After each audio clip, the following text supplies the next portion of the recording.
Russia Ukraine యుద్ధము ఇది ప్రపంచ యుద్ధంగా మారుతుందా అన్న భయంకరమైన సూచనలు కూడా కనిపిస్తున్నాయి. ఎందుకు యుద్ధము అనేదానికి ఎప్పుడూ జవాబు లేదు. ఫస్ట్ వరల్డ్ వార్ కోట్ల మంది చనిపోయారు. సెకండ్ వరల్డ్ వార్లో హైడ్రోజన్ ఆటం బాంబులు కనిపెట్టారు. ఇప్పుడు అవి ఉపయోగిస్తారా అనే భయం కూడా ప్రపంచ దేశాలకు ఉంది. అందుకని ఈరోజు మనం ఎందుకు రిలేషన్షిప్ దేశాల మధ్య మనుషుల మధ్య యుద్ధాలు ఎందుకు, వాట్ ఈజ్ రిలేషన్షిప్, మనకు సంబంధ బాంధవ్యాలు ఎట్లున్నాయి,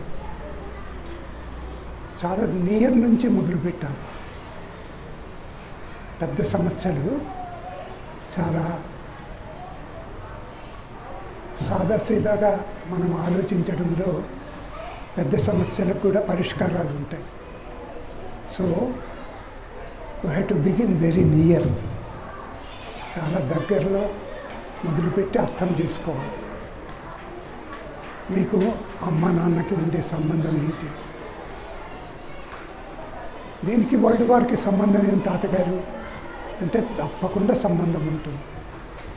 మన పక్కింటి పొరిగింటి వాళ్ళతో మనకు సంబంధము, దాన్ని బట్టే ప్రపంచ యుద్ధాలు జరుగుతూ ఉంటాయి. రష్యా ఉక్రెయిన్ పొరుగు దేశాలు అవి యుద్ధంలో ఉంటున్నాయంటే ఒకరినొకరిని వాళ్ళు యుద్ధంలో సర్వనాశనం చేసుకుంటున్నారంటే దానికి మూలాలు ఎక్కడున్నాయంటే రిలేషన్షిప్ మనం అర్థం చేసుకోవటంలో ఉంటాయి. మన రిలేషన్షిప్ నీ పక్కన నీ ఫ్రెండ్స్తో ఎట్లుంది, నీ గర్ల్ ఫ్రెండ్తో నీ రిలేషన్షిప్ ఎట్లుంది, నీ బాయ్ ఫ్రెండ్తో రిలేషన్షిప్ ఎట్లుంది, అమ్మతో రిలేషన్షిప్ ఎట్లుంది, నాన్నతో రిలేషన్షిప్ ఎట్లుంది, ఇరుగు పొరుగు వాళ్ళతో మన రిలేషన్షిప్ ఎట్లుంది. ఇవి మీరు బాగా వినాలి. ఎక్కువ టైం లేదు, కొద్దిసేపట్లోనే మీరు దాని కీలకం తెలిస్తే మీరు వెంటనే పట్టేసుకుంటారు. 9th క్లాస్ వాళ్ళు తప్పకుండా ఆలోచన చేయగలుగుతారు. అందుకని అందరూ కలిసి బతకాలంటే రిలేషన్షిప్ని అర్థం చేసుకోవాలి. ప్రపంచ దేశాలు అవి అర్థం చేసుకోలేకపోతున్నాయి, దేశాలు విడిపోతున్నాయి. ఈరోజు కూడా న్యూస్లో చూస్తే అమెరికా ఉక్రెయిన్కి ఆయుధాలు సరఫరా చేస్తోంది.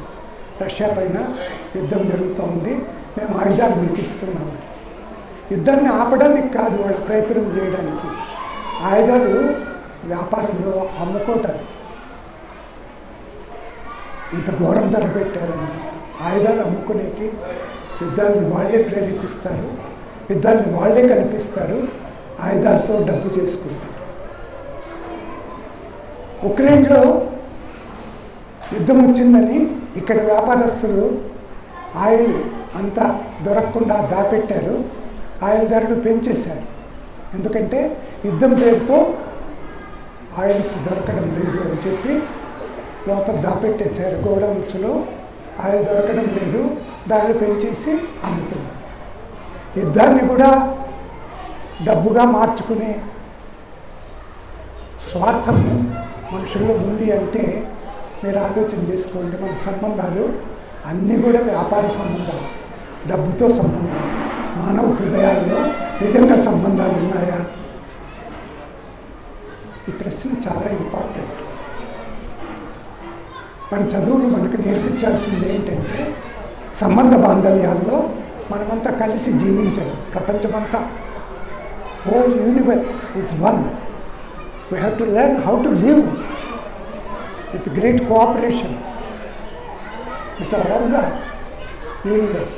That is the purpose of education.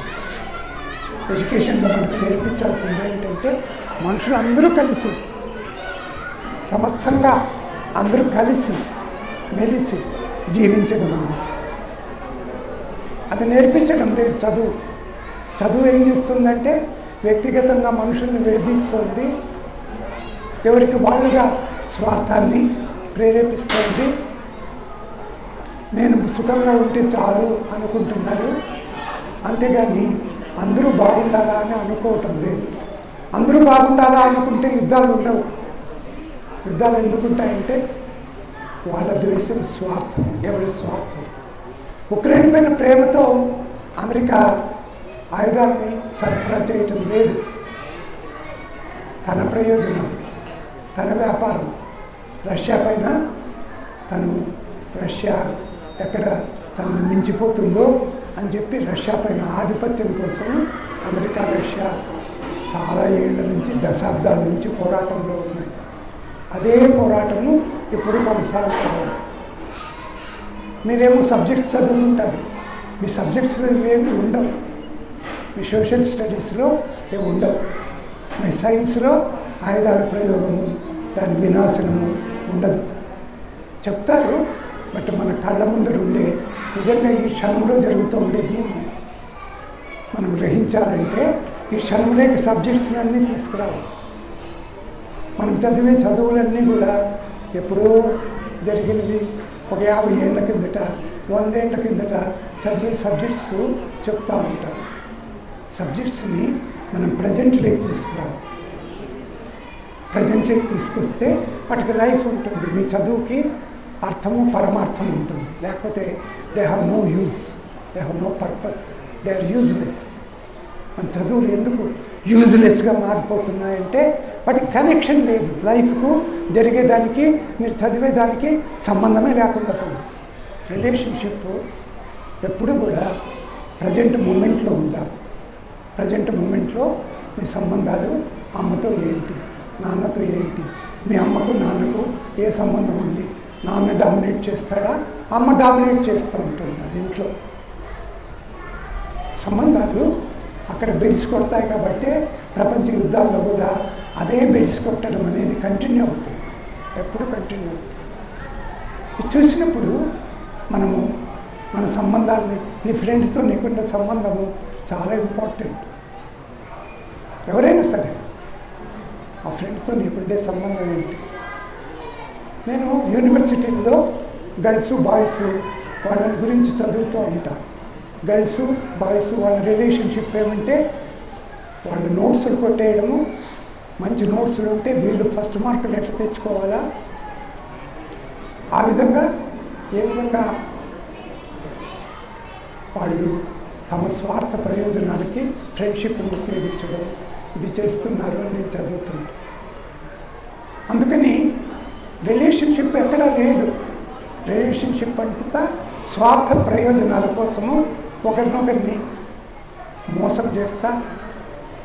Girls, boys వాళ్ళ రిలేషన్షిప్స్ కూడా ఇట్లున్నాయి అని ఎడ్యుకేషన్ అంతా ఇట్లుంది. కాంపిటీషన్ అనేది మనుషుల్ని రాక్షసుల్నిగా మార్చింది, కిరాతకుల్నిగా మార్చింది అని చెప్తుంటే, అందుకని రిలేషన్షిప్ని మనం అర్థం చేసుకోవాలి. ఏంటి రిలేషన్షిప్? చిన్నప్పటి నుంచి మనకి రిలేషన్షిప్ అర్థం కాకపోతే తప్పకుండా మనం ఇప్పుడు జరుగుతున్న యుద్ధానికి మనం కూడా సహాయం పడినట్టు అవుతుంది. యుద్ధం జరుగుతూ ఉందంటే తప్పకుండా దాంట్లో అందరి ప్రమేయం ఉంటుంది. ఇండియా అంటుంది, మేము రష్యాతో చాలా స్నేహంగా ఉంటున్నాం, మా రిలేషన్షిప్ని మేము పోగొట్టుకోనక్కర్లేదు, అందుకని మేము తటస్థంగా ఉంటాం. మేము ఆ పక్క ఉండము, ఈ పక్క ఉండము. ఉక్రెయిన్కి మేము సపోర్ట్ కాదు, రష్యాకి సపోర్ట్ కాదు, తటస్థంగా ఉంటాం. తటస్థంగా ఉండటం కూడా ఒక రకంగా యుద్ధానికి ప్రేరేపణ చేయటమే. అందుకని ఏదో రూపకంగా తమ స్వార్థ ప్రయోజనాలే చాలా ముఖ్యమవుతున్నాయి. దేశానికైనా, మనుషులకైనా, బాయ్ ఫ్రెండ్, గర్ల్ ఫ్రెండ్కైనా, అమ్మ నాన్నలకైనా, ఇంట్లో సంబంధాలైనా, బయట సంబంధాలైనా అన్నీ కేవలం స్వార్థ ప్రయోజనాల చుట్టూ తిరుగుతున్నాయని మనకు అర్థమైంది. కాసేపు మీరు వినండి, తర్వాత మీరేమనుకుంటారో అదంతా రాయండి. తాతగారు ఇంకో కొన్ని నిమిషాలు మాట్లాడతారు, తర్వాత మీకు అందరికీ లెటర్ ప్యాక్స్ ఇస్తారు, మీరు రాయాలి. తప్పకుండా మీరు ఆలోచన చేసి రాస్తారనే ఈ సెషన్ పెట్టింటారు. ఇంద్రాణి ఈ సెషన్లో రిలేషన్షిప్ గురించి ఆమె సబ్జెక్ట్ నాకు ఇవ్వలేదు, అయినా తప్పకుండా ఈ సబ్జెక్టు మనకు అవసరమని తాతగారు ఈ సబ్జెక్టు తీసుకున్నారు. అట్లే మనం ఇక్కడ యానివర్సరీ చేసుకుంటున్నాం అరవింద స్కూల్లో. ఈసారి చంద్రోత్సవం అరవింద హై స్కూల్లో జరుపుకుంటున్నాం. దానికోసము ఆల్రెడీ డ్రామా ప్రాక్టీస్ చేస్తున్నారు. మ్యూజిక్ మాస్టరు సురేంద్ర గారు క్యారెక్టర్స్ని ఎంపిక చేసుకొని డ్రామా గౌతమ బుద్ధ అనే డ్రామాని టేకప్ చేశారు. ఎందుకంటే అది కూడా ఇప్పటి యుద్ధాన్ని గురించి ఒక ఎరుకలోకి ప్రపంచాన్ని తీసుకురావటానికే. బుద్ధుడు శాంతి కాముకుడు, ఎప్పుడు యుద్ధాన్ని కోరలేదు. ప్రపంచంలో శాంతి కాముకులంతా బుద్ధుడిని చాలా గొప్పగా మెచ్చుకుంటారు. ఎందుకంటే యుద్ధంలో సర్వ వినాశనం ఉంటుందని బుద్ధుడు ప్రతిసారి చెప్తుంటాడు. బుద్ధుడి ప్రభావం తనపై ఉంది కాబట్టే అశోకుడు తన కళింగ యుద్ధంలో ఆ వినాశనం అంతా చూసి ఇంక యుద్ధాలు వద్దు అని చెప్పి బౌద్ధ మతం స్వీకారం చేసి ప్రపంచంలో మొత్తం శాంతి ప్రతిష్ట కోసము అశోకుడు శాంతి సామ్రాట్టుగా ఆయన యుద్ధాలు మాన్పించేకి జీవించినాడు. అందుకని ఈసారి యానివర్సరీకి మనము ఇక్కడ స్టూడెంట్స్ గౌతమ బుద్ధ డ్రామా వేస్తున్నాం. అరవింద ఎప్పుడు కూడా దీని గురించి ఎరుకలో ఉంటుంది. మనం యుద్ధాన్ని కోరకూడదు. యుద్ధాలతో సర్వ వినాశనం ఉంటుంది. ఈరోజు న్యూస్లో చదివితే స్కూల్స్ పైన కూడా బాంబులు వేస్తున్నారు అని చెప్పి రాశారు. పిల్లలంతా మొత్తము దాదాపు ఇప్పటికే 1 కోటి మంది కాందిశీకులుగా వేరే దేశాలకు పారిపోయినారు. ఉక్రెయిన్ నుంచి చుట్టుపక్కల ఆ వినాశనాన్ని.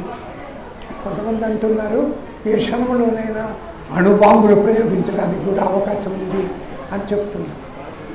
అమెరికా చెప్తోంది 3rd వరల్డ్ వార్ కూడా వస్తుందేమో అని రష్యాని హెచ్చరిస్తూ ఉంది. అంటే ఏమర్థం? వాళ్ళు ప్రతిదానికి వాడు చెప్పిన మాట ఏదో రకంగా నిజమయ్యే సూచనలు కనిపిస్తూ ఉంటాయి. మేము కొన్నిసార్లు అణు బాంబులు కూడా వాడాల్సి వస్తుందేమో అని రష్యా అంటుంది. అంటే ప్రపంచ దేశాలన్నీ వణికిపోతున్నాయి, భయపడిపోతున్నాయి. అణుబాంబులతో జరిగే వినాశనం ఎట్లుంటుందంటే మొత్తము ప్రాంతాలకి బూడిదైపోతాయి. మొత్తం వినాశనం. హైడ్రోజన్ బాంబు, ఆటం బాంబు, వాటి ఎఫెక్ట్ నాగసాకి, హీరోషిమా, జపాన్ దేశాలపైన అమెరికా ప్రయోగించినప్పుడు వాటి ఎఫెక్ట్ ఇప్పటికీ కూడా ఉంది అని చెప్తున్నారు. ఇప్పటికీ కూడా గర్భస్థ శిశువుల్లో వాటి ఎఫెక్ట్ ఉండి వాళ్ళు విపరీతంగా జన్మిస్తున్నారు. ఆ ఆటం బాంబు మొత్తము ఎఫెక్టు గర్భస్థ శిశువుల పైన కూడా ఉంటుంది. It has such a tremendous effect on human being అంటుంది. హీరోషిమా, నాగసాకి మనకు ఉదాహరణ. అక్కడ ఇప్పటికీ కూడా పచ్చగడ్డి వేస్తే అక్కడ పచ్చగడ్డి కూడా మొలచదు. అంతగా మొత్తము అది శ్మశానం అయిపోయింది, మరుభూమి అయిపోయింది, రుద్రభూమి అయిపోయింది. అక్కడ ఏమి పండదు, అక్కడ ఏమి పనికిరాదు. అట్లే మనుషుల్లో దాని రేణువులు ఎఫెక్ట్ ఉన్నప్పుడు తప్పకుండా దాని ఎఫెక్టు తరతరాల పైన ఉంటుంది. ఇప్పుడు కూడా అణుధార్మిక శక్తి అంటారు, రేడియేషన్ అంటారు. ఆ రేడియేషన్ ప్రభావము అతిగా ఉంటుంది. అంటే వచ్చే తరాలు దాంతో ఎఫెక్ట్ అవుతూ ఉంటారు, వికృతంగా పడతారు.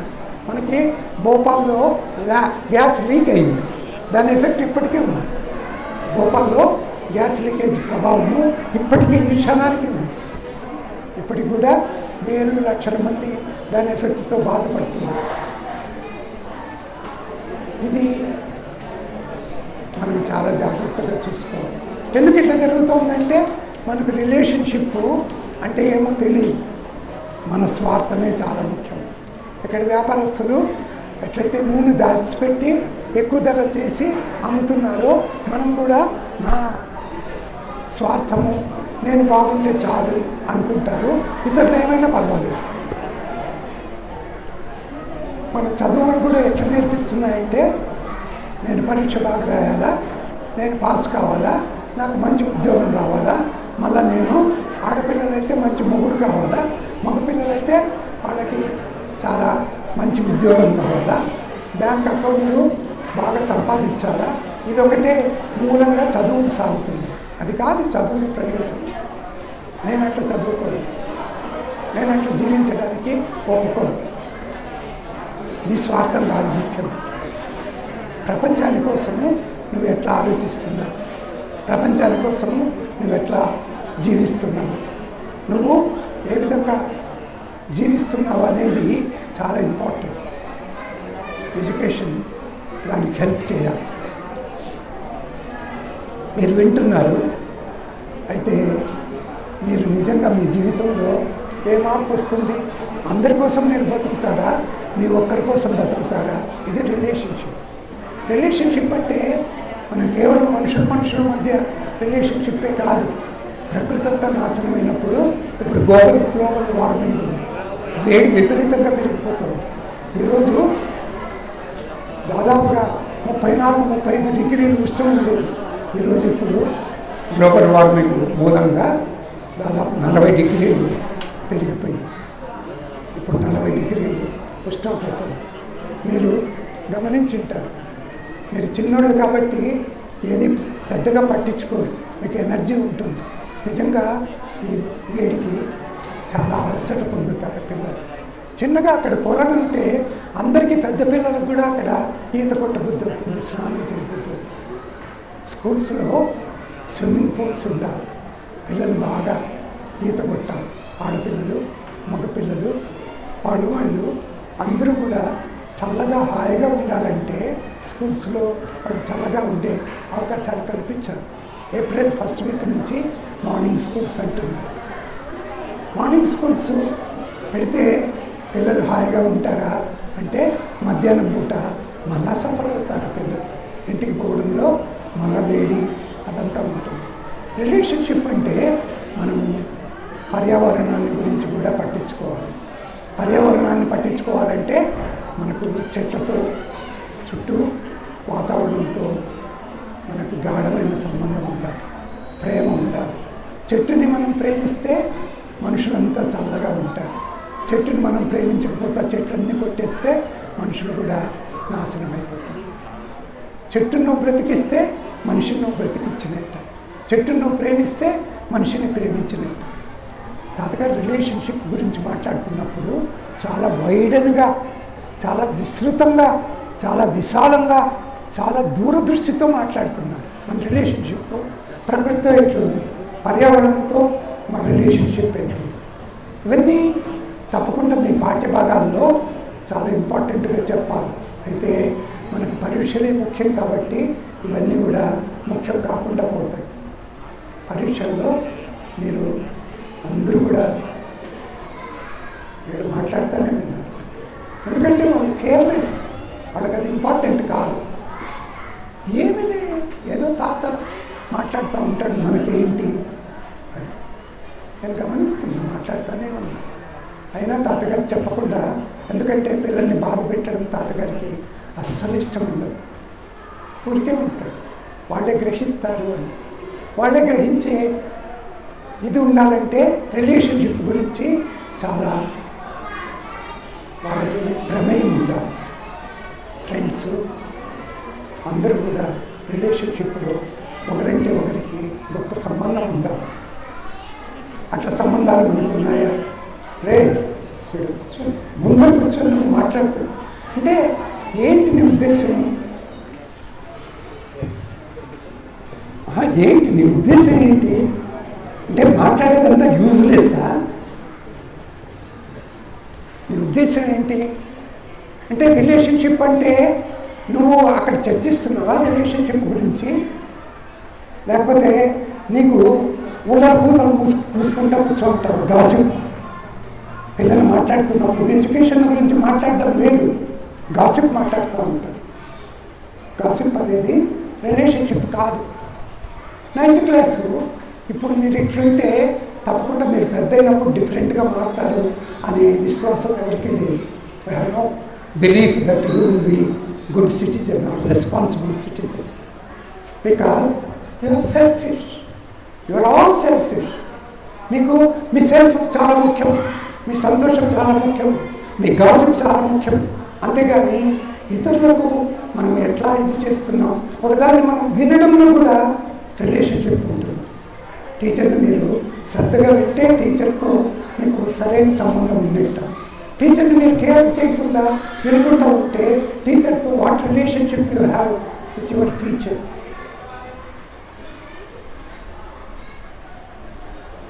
మీరు వింటున్నారా లేదా తాతగారు గమనిస్తూనే మాట్లాడుతుంటారు. కారణం ఏంటంటే మీరు వినకపోతే ఇదంతా ఎవరి కోసం మాట్లాడుతుందంట, చెవిటికి శంకుదిట అని సాగుత. చెవిటోకి ఎంత శంకుదినా వినపడదు. అట్లా తాతగారు ఎంత మాట్లాడినా మీరు వినకపోతే అదంతా కూడా రిలేషన్షిప్లో భాగం కాదు. మీకు రిలేషన్షిప్ ఉంటే శ్రద్ధగా ఉంటారు, దాన్ని ఆలోచిస్తారు. ఉక్రెయిన్ రష్యా యుద్ధము వాళ్ళ మధ్య ఉంది అనుకోకండి. మనమందరూ కూడా కాంట్రిబ్యూట్ చేస్తున్నాం, మనమందరూ కూడా యుద్ధానికి కారణంగా ఉంటున్నాం. ప్రపంచంలో ఏం జరిగినా నువ్వు కూడా దాంట్లో భాగస్వామిగా ఉండాలి. డెఫినెట్గా నువ్వు నిజంగా బాధ్యత ఉంటే, నీకు రిలేషన్షిప్ ఉంటే, అరే నేను కూడా బాధ్యుడిని దీనికి అని అర్థం చేసుకోవాలి. Have you such responsibility? మీకు అంత బాధ్యత ఉందా? లేకపోతే నేను నా స్వార్థము, నా ఇది అనుకుంటాను ఎంతసేపు. మన చదువులు మనకి ఇండివిజువల్ అంటే ఎవరికి వాళ్ళు నేను ఫస్ట్ ర్యాంక్స్ సంపాదిస్తే నాకు మంచి ఉద్యోగం వస్తే అనుకుంటా ఉంటుంది. చదువు అంతా అట్లే నేర్పిస్తాము. అంతేగాని చదువు మనల్ని ప్రపంచానికంతా ప్రతిదానికి బాధ్యునిగా చేయటం లేదు. అట్లా చేయాలి. రిలేషన్షిప్ గురించి తాతగారు మాట్లాడుతున్నప్పుడు అంత విస్తృతమైన దృష్టితో, దర్శనంతో మాట్లాడుతున్నారు. మన రిలేషన్షిప్ ఈ ప్రపంచంతో ఎట్లుంది, మన రిలేషన్షిప్ పక్క వాళ్ళతో ఎట్లుంది, మన రిలేషన్షిప్ పర్యావరణంతో ఎట్లుంది. పర్యావరణం ఈరోజు ఎండలంతా బగ్గుమని మండుతున్నాయంటే దానికి కారణం ఏంటంటే కార్బన్ డైఆక్సైడ్ విపరీతంగా పెరిగిపోయింది. జీవితం అంతా యాంత్రికమైపోయింది. ప్రపంచంలో యంత్రాలు విపరీతంగా వచ్చేసింది. ఆ యంత్రాల మూలంగా కార్బన్ డైఆక్సైడ్ పెరిగిపోతుంది. దాంతో మొత్తం గ్లోబల్ వార్మింగ్, ఉష్ణోగ్రత విపరీతంగా పెరిగిపోతుంది, భూమి పేలిపోతుంది అంటున్నారు. ఇదంతా కూడా మొత్తం భస్మీపట్నం అవుతుందేమో, మనిషి జాతి నశిస్తుందేమో, ఇప్పుడే మేలుకోకపోతే ఎట్లా అంటున్నారు. ఈ లోపల యుద్ధాలు వస్తున్నాయి. యుద్ధాలు చాలా ప్రచండంగా వస్తున్నాయి, భయంకరంగా వస్తున్నాయి. ఇప్పటికీ కూడా యుద్ధం ఆగటం లేదు అంటున్నారు. మేము ప్రపంచ యుద్ధాల్లో ఫస్ట్ వరల్డ్ వార్ అయిపోయింది, సెకండ్ వరల్డ్ వార్ అయిపోయింది, ఇది థర్డ్ వరల్డ్ వార్కైనా మనం సంసిద్ధము అంటున్నాం. ఒక దేశము ఇంకో దేశానికి ఆయుధాలు సరఫరా చేయడం అంటే వాడు శాంతి కోరడం కాదు, అది యుద్ధాన్ని ప్రేరేపించడమే అవుతుంది. ఈరోజు పేపర్లో మీరు చూస్తే అమెరికా ఉక్రెయిన్కి ఆయుధాలు సరఫరా చేస్తాము అంటే వాళ్ళు ప్రపంచ శాంతి కోసమే మేము ఆయుధాలు అమ్ముతాము అంటారు. మీరు దాన్ని నమ్ముతారా? నేను నమ్మాలా?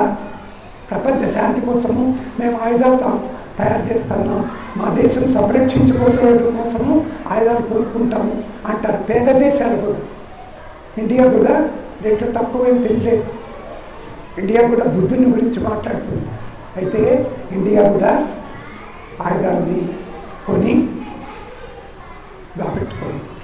ఎందుకంటే పాకిస్తాన్తో యుద్ధం వస్తే తప్పకుండా నేను సురక్షితంగా ఉండాలంటే ఆయుధాలు కూడబెట్టుకోవాలా అనుకుంటుంది. పాకిస్తాన్ కూడా సరిగ్గా అట్లే అనుకుంటుంది. వాడు కూడా ఆయుధాలు కూడబెట్టుకుంటూ ఉంటారు. ప్రతి దేశము మా సంరక్షణ కోసము మేము ఆయుధాలను కూడబెట్టుకుంటున్నాము అనుకుంటే తప్పకుండా అదంతా వినాశనానికి కానీ మనుషులంతా శాంతిగా బతకడానికి మాత్రం కాదు. అది కూడా మీకు అర్థమవుతుంది. మనకు ఎడ్యుకేషన్ ఉంది అంటే ఈ విషయాలన్నింటి గురించిన పరిజ్ఞానము మన లోపల పెంచాలి. అంతేగాని నీకు ఒక మంచి ఉద్యోగం కట్టబెట్టుకోవడం కోసము, లేకపోతే నీకు చాలా మంచి ఫ్యూచర్ కావాలా, నీకు బాగా సంపాదన ఉండాలా అనే దీనికోసము ఎడ్యుకేషన్ కాదు. అది ఎడ్యుకేషన్ కాదు. నీకు ఎడ్యుకేషన్ ఉందంటే ప్రపంచం మొత్తం గురించి బాధ్యత నీకు ఉండాలి. అందరి గురించి, అందరి సుఖంగా బతకడం గురించి. ఇది మనము ఇచ్చేస్తున్నప్పుడు మనం ప్రజెంట్లో మాట్లాడుతున్నాం. మన చదువంతా కూడా గతంలో గడిచిపోయిన దాని గురించి మాట్లాడుతుంటాం. అందుకని మీరు సబ్జెక్ట్స్ అంతా కూడా చదువుకునేటప్పుడే ప్రజెంట్లోకి తీసుకురావాలి. ప్రజెంట్లోకి తీసుకురావాలి. హిస్టరీనైనా, జాగ్రఫీనైనా, సైన్సెస్నైనా, లాంగ్వేజెస్నైనా ప్రజెంట్లోకి తీసుకురావాలి. ప్రజెంట్లోకి తీసుకురాకపోతే మీరు చదివినంతా జీవితానికి అన్వయించదు. There is no relationship what you are studying and what is that is happening in the world. ఇప్పుడు జరుగుతున్న దానికి, మీరు చదువుతున్న దానికి సంబంధం లేకుండా పోతుంది. అందుకే ప్రపంచమంతా ఎడ్యుకేషన్ ఎందుకు ఫెయిల్ అయిందంటే మనం చదివేది ఒకటి, జరుగుతున్నది ఒకటి, కాంటాక్ట్ లేదు, సంబంధమే లేకుండా పోతా ఉంది. సైన్సెస్కి సంబంధం లేదు, హిస్టరీస్కి సంబంధం లేదు, జోగ్రఫీకి సంబంధం లేదు, లాంగ్వేజెస్కి కూడా సంబంధం. మీకు తెలుగు మీరు చూస్తే ఓల్డ్ పొయిట్రీ పెట్టింటారు. ఓల్డ్ పొయిట్రీకి ప్రజెంట్ భాషకి సంబంధం లేదు. షేక్స్పియర్ని పెడతారు. షేక్స్పియర్ భాషకి ఇప్పుడు ప్రజెంట్ దీనికి సంబంధం లేదు. అవన్నీ ప్రజెంట్లోకి తీసుకురావాలంటే ప్రజెంట్ భాషలోకి మార్చాలి. సైన్సెస్ని ప్రజెంట్లోకి తీసుకురావాలంటే సైన్స్ అంతా ప్రజెంట్లోకి మార్చాలి. ప్రతి సబ్జెక్టుని ప్రజెంట్లోకి మార్చాలంటే నువ్వు ఎప్పుడెప్పుడు ఎరుకలో ఉండాలి. ప్రపంచంలో ఈ క్షణంలో ఏం జరుగుతుందో నువ్వు గమనించాలి. ఇప్పుడు ఏం జరుగుతోంది ప్రపంచంలో అంటే రష్యాకి ఉక్రెయిన్కి మధ్య యుద్ధం జరుగుతోంది. ప్రపంచ దేశాలన్నీ అటో ఇటో భాగస్వాములు అయిపోయినాయి. చూడండి, అందుకే అమెరికా అంటూ ఉంది ఈ థర్డ్ వరల్డ్ వార్ వచ్చే ప్రమాదం కూడా ఉంది అంటున్నారు. ఇదంతా మనము గమనించాలి. మీరు గమనిస్తున్నారా? మీరు గమనిస్తున్నారా? ఇదంతా గమనిస్తున్నారా? లేకపోతే మాకు మా స్టడీస్ ముఖ్యము, మా ఎగ్జామ్స్ ముఖ్యము, మేము ఎంతసేపు మాకు రిజల్ట్ ముఖ్యము, నాకు ఫస్ట్ క్లాస్ ఎట్లా వస్తుందో ముఖ్యము. అరవింద స్కూలు ఎప్పుడు కూడా ప్రతిదీ సబ్జెక్టుని ప్రజెంట్లోకి పరిచయం చేయడానికే చూస్తూ ఉంటుంది. మరి మీరు యానివర్సరీ అని గౌతమ బుద్ధ డ్రామా ఎందుకు ఇస్తున్నారు అని అంటే గౌతమ బుద్ధ శాంతి గురించి మాట్లాడాడు కాబట్టి ఆయన్ని ప్రజెంట్లోకి తీసుకొస్తుంది. గౌతమ బుద్ధాన్ని కూడా ప్రజెంట్లోకి తీసుకొస్తుంది. బుద్ధుడు శాంతి కోరాడు. ఇప్పుడు ప్రపంచంలో ఈ క్షణంలో అవసరమైంది ఏంటంటే రష్యా ఉక్రెయిన్ మధ్య యుద్ధము ప్రపంచ యుద్ధంగా మారకుండా ఉండాలంటే మనం అందరూ కూడా శాంతి కాముకులుగా యుద్ధాన్ని ఎక్కడ జరగకుండా దానికోసము మాన్పించే కోసము మనము జీవించాలి. అందుకోసం గౌతమ బుద్ధ ప్రపంచానికి అందరికీ ఒక మెసేజ్గా ప్రపంచంలో యుద్ధాలే ఉండకూడదు. శాంతి అంటే యుద్ధం తర్వాత శాంతి కాదు. శాంతి అని మనం కోరుకుంటే అసలు యుద్ధాలే ఉండకూడదు. ప్రపంచంలో యుద్ధాలే ఉండకూడదు. అంటే రిలేషన్షిప్ అనేది అంత ఇంపార్టెంట్. రిలేషన్షిప్ అనేది సజావుగా ఉంటే, రిలేషన్షిప్ అనేది సక్రమంగా ఉంటే యుద్ధాలు ఉండవు. రిలేషన్షిప్ ఎక్కడ మొదలు పెట్టాలా? నీకు నీ ఫ్రెండ్కు ఉండే రిలేషన్షిప్తో మొదలు పెట్టాలి. అమ్మ నాన్న రిలేషన్షిప్ ఎట్లుంది అక్కడ మొదలవుతుంది. అమ్మ నీతో ఎట్లుంటుంది, నాన్నగారు నీతో ఎట్లుంటారు, దాంతో రిలేషన్షిప్ మొదలవుతుంది. నీ పొరుగు వాళ్ళతో నీ సంబంధం ఎట్లుందో అనే దాన్ని బట్టి ప్రపంచ యుద్ధము ఉండాలా లేదా అనేది ఆధారపడి ఉంటుంది. అందుకని రిలేషన్షిప్ అనేది చాలా దగ్గరగా చూడాలి, దగ్గరగా అర్థం చేసుకోవాలి. మీ రిలేషన్షిప్ ఎట్లుంది మీ ఫ్రెండ్స్తో, చాలా ఇంపార్టెంట్. మేము పోట్లాడుకుంటున్నాము, మేము ప్రతిదానికి పోటీ పడుతున్నాము, మేము కంపీట్ అవుతున్నాము, ఎగ్జామ్లో కూడా మేము కాంపిటీషన్లో వాళ్ళకంటే ఎక్కువ మార్కులు తెచ్చుకున్నాము అని నువ్వు పోటీ పడితే అది తప్పకుండా యుద్ధానికి బీజాలు పడినట్టే. ఎక్కడ కాంపిటీషన్ ఉందో అక్కడ యుద్ధానికి బీజం వేస్తూ పోతాం. We are putting the seeds. ఎవరి competition is putting the seed for God, the seed for world war. ఎక్కడున్నాయి? మన చదువులన్నీ కాంపిటీషన్సే. మన చదువులన్నీ కాంపిటీషన్స్తో పాటు కంపారిజన్స్, ఒకరినొకరు పోల్చుకుంటూ ఉంటాం. ఈ అమ్మాయి ఆ అమ్మాయి కంటే తెలివైంది, ఈ అమ్మాయి ఆ అమ్మాయి కంటే చాలా అందంగా ఉంటుంది, ఈ అబ్బాయి చాలా గొప్పగా ఉంటాడు, ఈ అబ్బాయి చాలా తెలివైన వాడు. ఈ కాంపిటీషన్స్లో యుద్ధానికి కావాల్సిన బీజాలన్నీ ఉంటాయి ఇప్పుడే, చిన్నప్పుడే. అందుకని యుద్ధానికి ఎప్పుడు మనము యుద్ధము అనుకుంటే అప్పుడు యుద్ధము శాంతి అని అనుకుంటే కాదు. మన చిన్నప్పటి నుంచి బీజాలు, యుద్ధ బీజాలు పడకుండా అందరూ స్నేహంగా, అందరూ సంబంధాల్లో హాయిగా బతికే ఒక ఎడ్యుకేషన్ ఉండాలి. ఎడ్యుకేషన్ నుంచినే ప్రపంచ శాంతి ఉంటుంది. ప్రపంచ శాంతికి విద్యకి సంబంధం ఏంటంటే ఈ విద్య అనేది నిర్ణయిస్తుంది ప్రపంచంలో యుద్ధాలు ఉండాలా ఉండకూడదా అనేది. నువ్వు చిన్నప్పటి నుంచి ఎడ్యుకేషన్లో యుద్ధానికి సంబంధించిన కాంపిటీషను అది లేకుండా అందరూ కోఆపరేట్ చేసుకోవటం అనేది నేర్చుకుంటే యుద్ధాలు ఉండవు. కంపారిజన్స్ లేకుంటే యుద్ధాలు ఉండవు. కంపారిజన్స్ అంటే వాడికంటే వీడు, ఈ అమ్మాయి కంటే ఆయన, ఈ కాంపిటీషన్స్ లేకుండా, కంపారిజన్స్ లేకుండా, పోలికలు పోటీలు లేకుండా ఉండాలి. సో కాంపిటీషన్ అనేది చాలా ప్రమాదం. కాంపిటీషన్లో ఉండేది యుద్ధమే. మన చదువులన్నింటిలో కాంపిటీషన్ ఉంటుంది, అది జాగ్రత్తగా గమనించాలి. అరవిందలో మనం ఎప్పుడు కాంపిటీషన్ని ఎంకరేజ్ చేయం, కంపారిజన్స్ని ఎంకరేజ్ చేయం. ప్రతిసారి జాగ్రత్తగా అందరూ సంతోషం కోసము ఆడుకోవాలి, సంతోషం కోసం చదువుకోవాలి, సంతోషం కోసము ఎక్స్ట్రా కరిక్యులర్ యాక్టివిటీస్ ఉండాలి, సంతోషం కోసము అకాడమిక్ ఎడ్యుకేషన్ కూడా ఉండాలి, అందరూ సుఖంగా ఉండడానికి కోసం. అందుకే మతాలన్నీ కూడా చాలా దుర్మార్గంగా మనుషుల్ని యుద్ధానికి ప్రేరేపించినాయి. ఏ మతమైనా, క్రిస్టియన్ మతంతో ప్రపంచంలో అన్నిటికంటే ఎక్కువ వినాశనం జరిగింది అని అంటారు. హిందూ మతంతో అట్లే మత యుద్ధాలు బాగా జరిగాయి. శైవులు వైష్ణవులు అని పోరాడుకున్నారు, అక్కడ యుద్ధాలు వినాశనం జరిగింది. బౌద్ధ మతము మీకు తెలుసు, వాళ్ళు శాంతి కాముకులు అయినా వాళ్ళు కూడా యుద్ధాల్లో పార్టిసిపేట్ కావాల్సి వచ్చింది. ఎందుకంటే టిబెట్ పైన చైనా దురాక్రమణ చేసినప్పుడు వాళ్ళు కూడా ఆయుధాలు ధరించాల్సి వచ్చింది.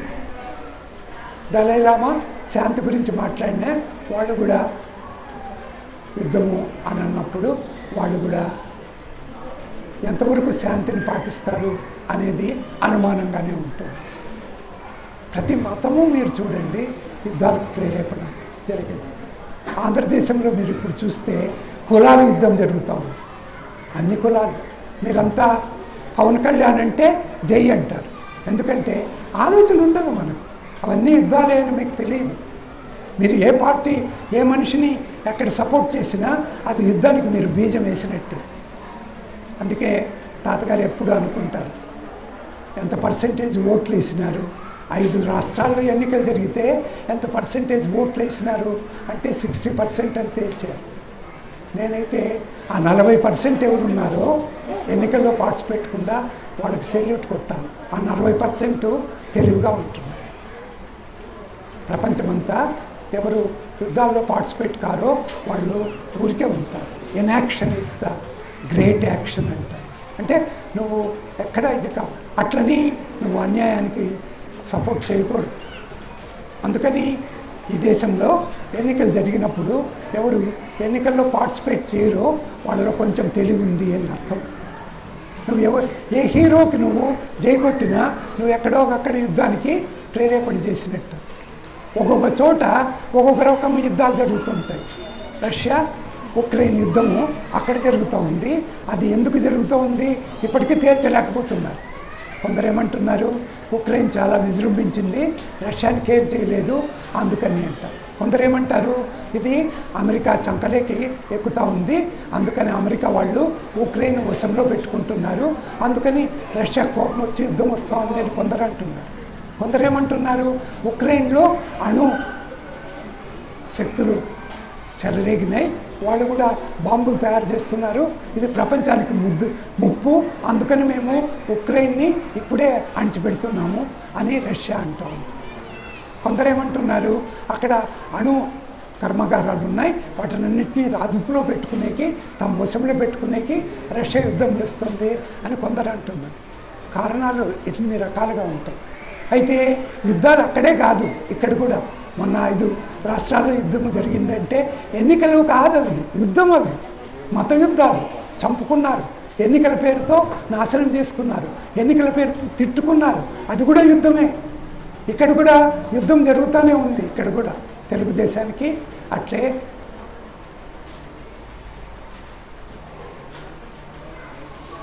యుద్ధం జరుగుతూనే ఉంది. వేరే పార్టీకి ఇంకొక పార్టీకి యుద్ధం జరుగుతూ ఉంది. మీరు చూస్తే మీరు కూడా పరీక్షల పేరుతో యుద్ధ రంగంలో ఉన్నారు. పరీక్షలు మనకి నిజంగా చదువు అంటే ఏంటో నేర్పించలేదు. పరీక్షలు అనేటివి పెద్ద యుద్ధ రంగం. అదైతే నిజంగా పిల్లలు ఏదైనా కోఆపరేషన్ నేర్చుకుంటారా అంటే పరీక్షలు ఎంతసేపు కాంపిటీషనే పెంచుతున్నాయే కానీ ఒకరు సహకరించుకోవటం నేర్చుకోవటం లేదు. అందుకని తాతగారు అంటున్నారు, యుద్ధం అనేది బయట ఉందా లేకపోతే మన మనసు లోపల ఉందా మనం గ్రహించాలి. అది అర్థం చేసుకోవాలంటే మళ్ళా మనము ఈరోజు మనం సబ్జెక్ట్ తీసుకున్నామే రిలేషన్షిప్ అని. ఆ రిలేషన్షిప్ పైకి రావాలి. మీ రిలేషన్షిప్ ఎట్లుంది? మీ గర్ల్ ఫ్రెండ్తో నీ రిలేషన్షిప్ ఎట్లుంది? బాయ్ ఫ్రెండ్తో రిలేషన్షిప్ ఎట్లుంది? అమ్మగారితో రిలేషన్షిప్ ఎట్లుంది? నాన్నతో రిలేషన్షిప్ ఎట్లుంది? మీ ఊళ్ళో అక్కడ ఉండే వాళ్ళతో నీ రిలేషన్షిప్ ఎట్లుంది? ఇక్కడ స్కూల్కి వచ్చినప్పుడు మీ టీచర్స్తో నీ రిలేషన్షిప్ ఎట్లుంది? పర్యావరణంతో ఇక్కడ చెట్టు చేమలు ఉన్నాయి, వాటితో రిలేషన్షిప్ నిజంగా ఉందా నీకు? ఆ చెట్టు ఎట్లుందో చూస్తున్నావా? చెట్టు మీరు చూసారా? ఒక చెట్టు, వేప చెట్టు, అక్కడ తెగులు తగిలితే కొట్టేశారు, ఇక్కడ చెవులు తగల్లా, అందుకని వేప చెట్టు పచ్చగా ఉంటుంది. ఎక్కడన్నా చూడండి, ఇప్పుడు వసంత ఋతువు కాబట్టి వేప చెట్లు పచ్చగా ఉంటాయి. పచ్చగా ఉండేది నువ్వు చూస్తే నీ మనసు కూడా చాలా హాయిగా ఉంటుంది. నీ రిలేషన్షిప్ పర్యావరణంతో ఎట్లుంది అనేది కూడా గమనించాలి. అదృష్టం ఏంటంటే మనకు నీళ్లు కావలసినన్ని ఉన్నాయి. అందుకే పిల్లలందరూ హాయిగా అప్పుడప్పుడు స్నానం చేస్తే బాగుంటుందని స్విమ్మింగ్ పూల్ కూడా పర్మనెంట్గా నిర్మిస్తే బాగుంటుంది అనుకుంటున్నాను. ఎందుకంటే పిల్లలు చల్లగా ఉండాలి, హాయిగా ఉండాలి. మన రిలేషన్షిప్ ప్రకృతితో పర్యావరణంతో ఎట్లుంది అనేది కూడా గమనించాలి. ప్రతిదాన్ని రిలేషన్షిప్లో నువ్వు రిలేట్ చేసుకొని ఎరుకలో ఉంటున్నప్పుడు తప్పకుండా మనము శాంతి కాముకులుగానే ఉంటాం, శాంతిని కోరుతాం. అందుకనే మనకు పార్టీలు లేవు, మనకు కులాలు లేవు, మతాలు లేవు. కులాలన్నీ యుద్ధాలే, మతాలన్నీ యుద్ధాలే, దేశాలు జాతీయ భావాలు, నా దేశభక్తి అని మీరు ఎప్పుడూ జెండా ఎగరేస్తుంటారు, అది కూడా యుద్ధమే. నువ్వు జెండా ఎగరేసినావంటే నువ్వు యుద్ధాన్ని ప్రేరేపించినట్టే. అందుకని మనము ఏ యుద్ధాన్ని ప్రేరేపించం. మన కులాలు లేవు, మతాలు లేవు, ఏ భేదాలు లేవు, మనుషులందరూ ఒకటే, ప్రపంచమంతా ఒకటే అని మన మనసులో గాఢంగా అనుకున్నప్పుడే మనము శాంతి కాముకులుగా ఉంటాం. మనకు రిలేషన్షిప్ తెలుస్తుంది. రిలేషన్షిప్ అంటే అందరినీ ప్రేమించడం. రిలేషన్షిప్ అంటే ఏ కులాలు లేకుండా, ఏ యుద్ధాలు లేకుండా మనసులో ఎవరికైతే ప్రశాంతంగా ఉంటుందో వాళ్ళు యుద్ధాలు పోరు. అందుకని బయట కాదు యుద్ధాలు మనం చూడాల్సింది, మన లోపల. అనేక సార్లు మనకు కోపం వస్తుంటుంది. కోపం వచ్చిందంటే ఇది యుద్ధమే. మనకి పోరాటం అంటుంటారు కమ్యూనిస్టులు, అదంతా యుద్ధమే. కమ్యూనిస్టులు ఎప్పుడు మాట్లాడినా పోరాటం అంటుంటారు. ఎవరిపైన పోరాటము? నిన్ను నువ్వు నాశనం చేసుకునేకి పోరాటం గురించి చెప్తావు. అందుకని యుద్ధము లేకుండా ఉండాలంటే పోరాటాలు ఏమి ఉండకూడదు. అందరినీ ప్రేమించడంలోనే యుద్ధం లేకుండా ఉంటుంది. సమస్తాన్ని నువ్వు అట్లుంటున్నావా? అందరినీ ప్రేమిస్తావా? నువ్వు అందరినీ ప్రేమించగలుగుతావా? అసలు సంబంధం అంటే ఏంటి? ఇవి ప్రశ్నలు. మీరు ఏ ప్రశ్న నన్ను తీసుకోండి, తప్పకుండా మీరు దీని అంతటి గురించి ఆలోచిస్తారు. ఇప్పుడు గ్రూప్స్గా కూర్చోండమ్మా, కొంతమంది గ్రూప్స్గా కూర్చొని what is relationship, why war, యుద్ధాలు ఎందుకు, మనుషులు సంబంధాల్లో జీవిస్తున్నారా? గ్రూప్స్లో కూర్చోండి, హాయిగా మాట్లాడుకుంటూ హాయిగా కబుర్లు చెప్పుకుంటూ రాసేయండి అమ్మా. మీకు ఇది ఒక రకంగా మీరు మీ లోపలికి చూసుకోవాలి. కూర్చోండి.